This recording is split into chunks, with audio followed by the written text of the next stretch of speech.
Welcome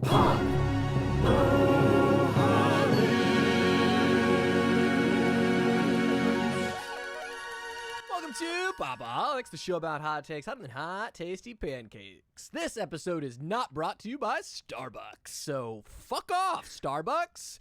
Welcome to the weekly upload. I'm your host, Christian. That's right, it's explicit. I don't give a good gosh darn. And I'm joined as always by not as always, because someone decided to take a week off, and that's okay. I guess you can have a vacation every once in a while. I'm joined by my two best friends. Chris Conkling. And Brian Dupree. Chris is back. I'm here. Chris is back. Welcome back. I'm in the messy room still. Still Messy Room Studios. 101. I love it. Coming at you live. I'm going to be slap happy. This is not going to be good. I'm going to be too tired. It's going to be great. Honestly, it's going to start to give us James great Brown options for Twitter clips. So have at it. Brian is referencing our main topic episodes, which you can find over on the main podcast feed, which is down below if you're watching on YouTube in the show notes, as well as, if you're on a podcast player, hopefully you're already subscribed. But hit the subscribe button. We need that. But Brian is referencing, we are covering the great films of the late Chadwick Boseman. It's gonna be hard to talk about the next film, just because he's so damn good in it. We're gonna be talking about Get On Up on Wednesday, which I'm excited, and I'm all out of love. And there's gonna be so much of that, and I'm just gonna be so tired. And it's gonna be good. It's gonna be good. But this is a weekly upload for our YouTube subscribers. Are just checking in. What do we do? Well, for our YouTube subscribers as well as podcast listeners, we talk about the latest news. Brian brings us the latest news in pop culture. For audio feed listeners only, exclusively, we talk about what we've been consuming, and there's quite a bit. Some heavy hitters. Man, we're talking about the new Masters of the Universe. Nothing to talk about there. Am I right, Chris? Batman: The Long Halloween. Yeah. Brian saw The Green Knight and the Fear Street trilogy, and I saw The Tomorrow War, so a lot of up-and-coming things. I saw a new movie. Can you believe it? We're up to date this week. We are fresh. So we got a lot to get into. I might pass out halfway through this episode, so we got to get started. Let's get started the way we always do, which is with Brian's Wacky News Corner. Welcome back, everyone. So we have a very fresh trailer as of recording that just dropped. The long-awaited Why the Last Man series first trailer has dropped. So this is set to come out September 13th of this year and is based on the Brian K. Vaughan and Pia Guerra comic of the same name, Why the Last Man. So the premise of this is it's a post-apocalyptic world where some cataclysmic event has killed all mammals with a Y chromosome except our main character, Yorick Brown, played by Ben Schnetzer, and his pet monkey, Ampersand. I have not read any of this, but from everything I've heard, it's been recommended to me. I've read some of Saga, which is another Brian K. Vaughan book that is really, really great. Chris, have you read any Why the Last Man, and are you excited for this series? So like you, Brian, I have not read Why the Last Man, but when Christian and I were in college, and loyal listeners will know friend of the show, Marcus Griggs, highly recommended this book to us when we were in college. I never got around to reading it, but I have read Saga. And like you said, Brian K. Vaughan is an excellent writer. I know a little bit about the story of Why the Last Man, and this the show, which was once supposed to be a movie, has been in kind of production hell for, 7 years at this point, I think. It's been a long time, yeah. So despite not having read the source material, I'm very excited to see this show finally. And it's kind of sparking my interest in going back and picking up the comic and reading it before the show comes out. The show premieres on September 13th, right? On FX, is that correct? Yes, FX on Hulu. So, it looks, the premise alone is really interesting, and I'm excited for this show. Christian, what about you? Well, I'm still watching the trailer. Live. Can I tell you? I'm in the same boat. I just watched it. Can I tell you that it looks really good? And I did read the first issue of Why the Last Man. I have it. It's actually right over there. Not gonna grab it. Too much work. But I can say I really like the first issue. Which is something, it's something to say I read a part of it. And this looks great. I'm definitely going to check it out because I loved the first issue. Just way too lazy, especially in college. That's when I read the first issue. But it looks really good. So as long as the acting's good, cinematography seems to be on point. It looks like my kind of show. Gotta be Yeah, honest. and the trailer features a James Brown track, So "This is a Man's topical. World," which is perfectly topical for the Pop-O-Holics this week as well. Sorry. So that is show run by Elisa Clark, and yeah, will be out this September on FX on Hulu. The next piece of news, this also just dropped today, and I reserve the right to correct this number if it turns out that it's not the case. But Absolutely not. You have to be correct the very first time. No, I got Say this. something Just here on go. Pop-O-Holics. It made. And we'll just edit it. Perfect. Yeah, Chris. More work for you. How's it feel? Feels no, great. we're not going to do that. But it's being reported that Trey Parker and Matt Stone have made a $900 million deal with ViacomCBS to continue having South Park run on Comedy Central through 2027, as well as making 14 movies that are going to premiere on Paramount Plus, 2 per year. So 2 South Park movies per year until 2027. Man, don't you hate cancel culture? This is an unbelievable number to me. It's and pretty obviously, crazy. these guys have been putting work in for over a decade at this point, doing this show. And yeah, their payday is finally here, even though they've obviously been making money. But how do you guys feel about this? I have never been a huge stan of South Park. I've seen a few episodes. Did you drop the word stan? We're millennials. We can't use the word stan. I apologize. That word is speaking sus, Brian. out of turn. That Brian is I mean, super sus. Stan comes from an Eminem song that was popular when we were like in middle school. But anyway, beside the point. That's because this it's is cyclical. You know, the shit that it all comes back around, and then I get made fun of for it either way. Yeah, it's great. Can I tell the listeners? I'm a huge Brian stan. Oh. As am I. All right. Well, how do you guys feel about South Park? Are you fans of this? How do you feel about this news? $900 million, a preposterously huge number. Are you The stans of Brian? deal itself Let us know in the is comments. insane. Drop it down. I watched the first 12 seasons of South Park, and then I kind of fell off. What I really like is that Matt Stone and Trey Parker in the article they were joking about how they appreciate ViacomCBS supporting them for the last 25 years and are excited that they've dedicated themselves to them for the next 75 years. Yes.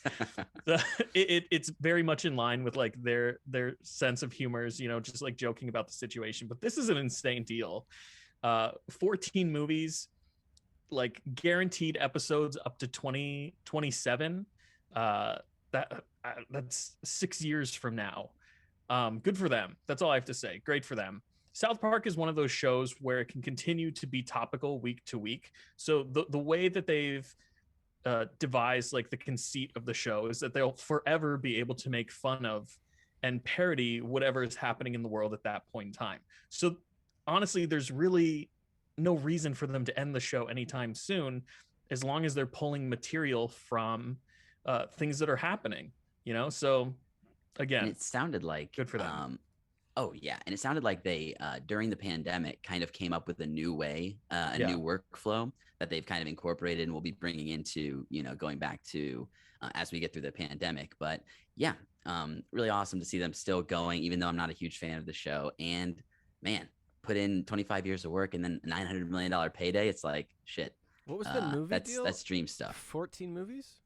Two two movies per year. 2 movies a year for the next 6 or 7 years. On top of On top of the renewed seasons each year. What? Yeah. They're trying to stack up Paramount Plus. They're putting the movies cool are going direct billion to on it. Paramount Plus, to be clear. They're not going to be released in theaters, but like Brian just said, they're trying to stack the content for that streaming service. I guess what my question is are they show running these? Or are they actually writing and directing and voicing animated films? I mean, well, they'll definitely be voicing. We know that. That's so much work. It's going to be insane. Yeah. It does not sound like sustainable. But you know what? I'm saying all this. Dude, have you ever seen the way that they make South Park? I know. I'm saying it's already an insane process. I just don't get it logistically. Like before the pandemic, their standard operating procedure was it was almost like how SNL is run. Like each show would start its creation like at the beginning of the week, and they would have a full episode by the end of the week. It's totally That's crazy. incredible. That's like running a podcast in which you do like 2 episodes that are like an hour to an hour and a half a piece, putting up video content, like trying to make it entertaining like week to week. Like how do you even We're just as good as the South Park folks. Throw us a billion. Yeah. Paramount Plus will pop out, show up, give us $800 billion, we'll come up with some shit. Or $1 million. Paramount Plus whatever. podcasts. Hey, Huh? hey, There we Think go. so. hey, I kind of look like Robert De Niro when I do this with my face. Come on. I mean, he Look does at that have De Niro impression. That's a face. You could get at least 6 subscribers to Paramount Plus with that De Niro impression. So yeah, that's the South Park creators just got a reportedly $900 million deal to extend South Park and make a ton of movies for Paramount Plus. Very lightheaded. 2 of which are coming out this year. I'm very. You're holding your Hold on, breath. hold on. Never hold your breath during the De Niro. held- That's rule number 1. Brian, take us into the next news story before I pass that on camera. Hold on. Go ahead. All right, so moving on. Legendary skateboarder Tony Hawk has a documentary being made that has been shot and is in post that's produced by the Duplass brothers, and it's also directed by Sam Jones, who I believe we talked about recently in our group chat. I'm not familiar with him, but I know he has is it a podcast or a show, an interview show that he does that Tony Hawk has been on as well. Off camera with Sam Jones. That's right. So, we grew up playing the Tony Hawk games, Tony Hawk 1, 2, and 3. 3 is a personal favorite of mine. They just re-released Tony Hawk 1 and 2. And there's also a documentary that was done about the Tony Hawk series of games. But this one's obviously going to focus more on him himself. And I'm definitely going to see this one because I remember there's a period of time I got into skateboarding largely because of Tony Hawk and the video games, and it was a phenomenon. And skateboarding is now in the Olympics, and Tony Hawk is a pivotal player in making skateboarding what it is today, I think. So the Duplass brothers, as well as Sam Jones, involved with this. I'm pretty excited for this. Are you guys interested in a Tony Hawk documentary? Yeah, I'm totally here for it. Like you, Brian, there was a period in my life where I was very into skate culture and surrounded by skate culture, specifically like middle school. I sucked at skateboarding, but I was pretty good at the Tony Hawk game on the PS2. So yeah, I'm very interested in watching a documentary about Tony Hawk. I would love to learn more about his life and all that. So why not? Christian, what about you? In other news, group of male creators doesn't sleep and has no life with their family. The Duplass brothers, in Trey Parker, Matt Stott. I just don't understand where you get any time. Like, it's their full-time thing. I get it, but go to IMDb. Go look at the Duplass brothers. There's some busy boys. There's some busy brothers. I haven't seen the second one, but they have a movie called Creep that is horrifying and excellent. Yeah, they have 16 movies that came out this year. I'm sure. I'm like I'm tired, and I'm just like when I'm hearing this, I'm just like, so much work. Like, really, another one? Duplass Bros? Wow. Rub it in. Calm down. But yeah, Tony Hawk documentary. Sorry, Brian. Tony Hawk. No worries. I should probably have some commentary on that. Yeah, Tony Hawk from just like following his. God, I feel like there's something I watched that was like really in depth with Tony Hawk. What was it? There's like a thing where Tony Hawk, like, I watched a thing. Oh God, that was like long, and it was Tony Hawk talking about his life and his career. What was this? This was recent. Did you imagine this? Maybe this was like. Well, was it the one about the video game? I think there so. is. Video game There is a series? video game documentary. Yeah, that sounds about right. I'm so tired. Anyway, so I saw like Tony Hawk's life. It's very interesting, because he kind of lucked into the video game. He like started off. Obviously, he was in the skateboarding scene in California, and then he was in like movies. He did like the skateboarding for movies because it was the '90s, and they were like skateboarders are a thing. So he did a lot of that. So I could see it being very interesting. And he did the 900. He spun around a bunch of times on it. That's your movie. Done. You got to film there. You got to film Tony Hawk. So yeah, we'll definitely keep you guys up to date as more news comes out about that. But I'm just definitely looking forward to the that documentary. I'm so sorry. one. He nails it. He does make the move. It's a lot of spins. So the last piece of it's three full spin. The last piece of news proper. Nicholas Hoult, who you may know from playing Beast in the X-Men movies, as well as he was just most recently in Those Who Wish Me Dead, the Angelina Jolie movie on HBO Max. He has been cast in Universal's Renfield, which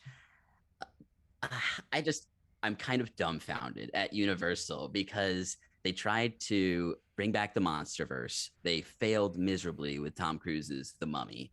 Then they did The Invisible Man, which was really hugely good. successful. Hugely successful. A very different take, obviously, on what they had done before. And now they're going to side characters in Dracula. Oh, because why not? They're thinking, yeah, let's go to someone more obscure that less people know. Because the lesson they learned, Brian, from The Mummy failing is that the main monsters from the Universal Monsters collection, they're not viable. But what is viable monsters are lame. Is their henchmen. Yes, and hey, everyone loves a good pseudo villain story that may have a redemptive arc. Who knows? But this follows basically the right-hand man of Dracula, who in our Vampire Month, we saw multiple versions of this character. He's been played by many different actors over time. And honestly, he's a pretty interesting character who's kind of knowingly involved and very almost like merged with Dracula in a real sense. So I think that there's a lot of potential here, but it's just hilarious to me that now we're just going to side characters and making movies about those. But I'm a big fan of Nicholas Hoult. I'm not sure I've seen a bad performance by him. So I think this could be really good. It's based on an original script by Robert Kirkman, and the screenplay is going to be written by Ryan Ridley from Rick and Morty. So yeah, that's Renfield that Nicholas Hoult has been cast in. Christian, are you a fan of Nicholas Hoult at all? Yeah, he was good as Beast. A little underutilized in those movies, but very likable. He was my casting. He was my second casting for C-3PO, if you guys remember when we did the Star Wars casting way back. And I stand by that. You know, he's got that. That'd be great. Brian, that's a good bit of casting. You know, he's got that same look that the guy who played Scarecrow does. A guy in a couple Nolan films. Oh, Cillian Murphy. Cillian Murphy. He's got that. Yeah, Cillian Murphy. I mean, they don't look a lot alike, but yeah, but they both facial structure. There's something there. They're both white guys. They're both white guys that are kind of handsome, but also kind of creepy. You know, might also both be British. Not sure. I mean, there's a darkness there. Yeah, sure. Yeah, there's something more going on behind those big eyes. It's Dracula. Spoiler alert. So yeah, I think this movie could be a lot of fun. Like I like Nicholas Hoult as well. I agree with Brian that it's absolutely absurd that the studio is now moving on to like support characters for the Universal monsters. This is going to be the Joker, but in Dracula. Maybe it's supposedly set in modern day as well. Did you say in oh, that's very interesting. Or in Drac? Time will tell on that. So yeah, that's it for news proper this week. Moving on to some stuff that's coming out this week. There's a bunch, so I will try and move quickly. The first piece is Reservation Dogs. So this is coming to FX on Hulu on Monday. Dogs? It is definitely a reference to Reservoir Dogs. Yes. So this show is created by Taika Waititi and Sterling Harjo, and yeah, is premiering on FX on Hulu. The summary is 4 indigenous teenagers in rural Oklahoma steal, rob, and save in order to get to the exotic, mysterious, and faraway land of California. When I heard Taika Waititi was tied to this, a Reservoir Dogs reference, and it's about kids on a reservation, on top of the trailer being solid. It looks so funny. It looks great. Yeah, this show is going to be so up my alley, and I'm ridiculously here for it. And everything that Taika does, you know, I'm gonna watch it. Yeah, but who's Rob and why did they kidnap him? Rob? What? Yeah, I should have said it sooner. Where they steal Rob? Oh, I see. All right, I gotcha. Yeah, that's harmonica worthy, sir. No, I'm just gonna take. The timing on that was so poor. I'm just gonna take a nap. Okay. Brian, what else is coming out? So yeah, that'll be out today. on FX on Hulu. Another TV show that we've talked about a good deal in the past, What If, is coming to Disney Plus this Wednesday, the first episode. So, as we've discussed, What If is a reimagining of noteworthy events in the Marvel Cinematic Universe and creates a multiverse of infinite possibilities. So, this brings back a bunch of voice actors from the MCU that are known and puts them in situations that are completely different from what we've known, but kind of similar. And yeah, it may be canon, it may not be canon. It's still unclear, but the more that gets released, it's probably going to be pseudo canon. Last I heard, it's canon. Is it officially canon? Okay. I mean, the writers have said so. All right. So they are going all out in the multiverse.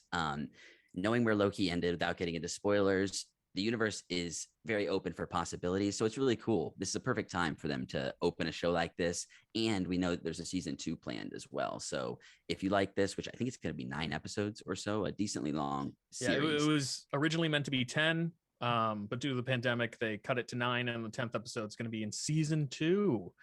Okay. So yeah, that's coming to Disney Plus. The first episode this Wednesday. I'm sure that we will be talking about episode 1 next week. So lastly, a TV show that's coming out this week, the last season of Brooklyn Nine-Nine is premiering this Thursday on NBC. Chris, obviously you're excited about this. Fox canceled this show after 4 or 5 seasons. It eventually got picked up by NBC for the last few, and they announced that this is going to be the last one. I think for fans of the show, I've seen about a season and a half, I think, and I never went all the way through, but I definitely see the charm and what people enjoy about this show. And for huge fans of this who didn't maybe get the ending they deserved on Fox, hopefully season 8 can wrap up in a way that everyone is happy with and give some sense of closure, at least planned closure this time around. So yeah, Chris, do you want to speak on that real quick? Brooklyn Nine-Nine fan? Oh, my wife and I love the show. I'm very excited for season 8 to drop. We'll be talking about this as well, I bet. So yeah, that'll be out this Thursday on NBC. Moving on to some movies that are coming out this week. Free Guy, the new Ryan Reynolds movie, will be out this Friday in theaters. So this follows a bank teller called Guy who realizes he's a background character in an open world video game called Free City. There's also a bit of seeming spoilers in the end of this description that I'm going to leave out. If you've seen a movie in the last 2.5 years, you've probably seen the trailer for this a billion times already, and you may be tired of it. But from everything I'm seeing with critics and people talking about it, this movie might be a sleeper hit this summer. It looks like it could be a lot of fun conceptually, and Ryan Reynolds is known to make some enjoyable, fun movies. So yeah, that's Free Guy, directed by Sean Levy. I do want to say one thing on this. From how much money they put into advertising, like both times they've tried to release it, and the fact they didn't sell it off to a streaming service or put it on one, I think shows a lot of like confidence that this could be a good hit. From my money. For our loyal viewers and listeners who haven't seen some of the most recent marketing, both Taika Waititi and Ryan Reynolds obviously are in the film. And one of the commercials that they put out for this movie was Deadpool and Korg doing a reaction video to the trailer of the movie. If you haven't seen that trailer, I highly recommend going out and finding it because it was absolutely hilarious. It also, in a very strange way, kind of speaks to how much Disney actually controls now, which is a little scary. But regardless, very funny trailer for the movie. Yeah, so that's Free Guy. That'll be out this Friday, only in theaters for now. Another movie that's going to be only in theaters this Friday is Respect. So this is the Aretha Franklin biopic. So Aretha Franklin sings in her father's church choir as a child and grows up to become an international musical superstar and legend. So this is directed by Liesl Tommy and written by Tracy Scott Wilson and stars Jennifer Hudson as Aretha Franklin herself. We're talking about Get On Up this week. I'm super excited for this movie. I'm kind of, after watching Get On Up, we'll talk about it, but I just dived back into the music that I either hadn't heard in forever. And these sorts of movies just very much, I love digging in and getting an appreciation not only for the artist's music, but for them as a person. And I feel like when you get that, it brings another level entirely, even when you go back and listen to their catalog. So yeah, Respect this Friday, only in theaters. It's looking like it's going to be a solid one. Something that's coming to Apple TV Plus this Friday. This was a huge hit at Sundance, which apparently got bought for a record-breaking like $25 million after Sundance, I believe. Wow. Ridiculous amount of money. So you got to imagine this is going to be a big player in the in the award season come later this year. But this features a hearing teenage girl who's a child of deaf adults, which is what the title stands for, Coda. Written and directed by Sean Heder. The film stars Emilia Jones as the hearing girl, with Marlee Matlin and Troy Kotzer as her culturally deaf parents, as well as Daniel Durant as her deaf brother. This one, we talked recently about A Quiet Place Part 2 that came out, as well as A Quiet Place Part 1, which were some of the biggest mainstream movies to feature deaf characters that I know I had seen, at least in the scale of the character in the movie. And obviously, Sound of Metal is a movie that dealt with hearing loss as well, which I have not seen yet. But yeah, I think this movie is going to be obviously emotionally powerful and just incredible for representation. And this, so as I read about this, they use the term culturally deaf, which is something that I didn't know was a thing. You should definitely look into it. But there are people who compare the differences in deaf culture and hearing culture, and people who are deaf, don't necessarily think of themselves as disabled, but just differently abled, and have a culture around their whole experience that has a whole set of nuances that, hearing people are probably generally, myself included, not particularly sympathetic or even knowledgeable about. Yeah, unaware of. Yeah, exactly. So that's Coda. That'll be on Apple TV Plus this Friday. All right, last film. We have Beckett coming to Netflix this Friday. So this is a thriller directed by Ferdinando Cito Filomarino and stars John David Washington, Boyd Holbrook, Vicky Krieps, and Alicia Vikander. So the premise of this is, while vacationing in Greece, Beckett, an American tourist, becomes the target of a manhunt after a devastating accident. This movie looks relatively generic. It may be kind of like standard thriller, guy running around trying to chase ambiguous villain who we find out about throughout the course of the movie. But it's John David Washington. This man's got charisma to spare.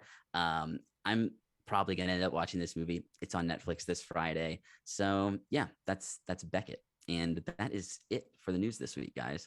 And that's Bend It Like Beckett. Bend it like John David Washington. You did it, Brian. That was a huge chunk of what's coming out this week. It was a big boy, and it wasn't even anything. I'm just going to shout out Don't Breathe 2, also coming out. If you saw the first movie, it's a horror movie. There's just way too much coming out this week, but it's a what is the phrase? An embarrassment of riches. I don't know. We're spoiled. I believe it's a Beckett of fun. A bushel of Beckett's, as they say. Brian, thank you so much. A barrel of Beckett's. A big old funky barrel of Beckett's. So Brian, thank you for bringing the wacky news corner. Not super wacky, but extra chunky. So Brian's thick boy news corner this week. Brian's chunky news corner. If you would like to listen to the news all the time, you can subscribe if you're watching on YouTube. Also, subscribe on our podcast platform. If you want to hear the rest of this episode and hear what we've been consuming with all those heavy hitters, then you want to subscribe to the podcast if you're watching on YouTube. But we are going to move on now. But before we do that and cut the video off, gentlemen, where can people find more of your work on the internets? Loyal listeners and viewers, you can find me on Twitter at Chris Conkling, talking about all things nerdy, comic books, television, movies, video games, collectibles. If it is nerdy, I am talking about it. And you can find me at True Pop-O-Holic, making jokes about Joe Bell that may have cost me 2 followers. And you know what? I'm better off without you guys, because that was a good joke. Yeah. I didn't see your joke. I'm sorry, Brian. I haven't been on Twitter in no one did, Christian. 2 weeks. No one did. It's so okay. You lost 2 followers? No one saw it and you lost 2 followers? That's impressive. Well, they saw it, but they just got out. They're like, I'm out. This is the last straw. They said, I'm going to Jordan Peele this bitch and get out. You can find, if you think my jokes are bad, you should check out my music. Midnight Satire, Apple Music, Spotify, social medias. I got Masters back. Those are coming out soon, I hope. God, I hope.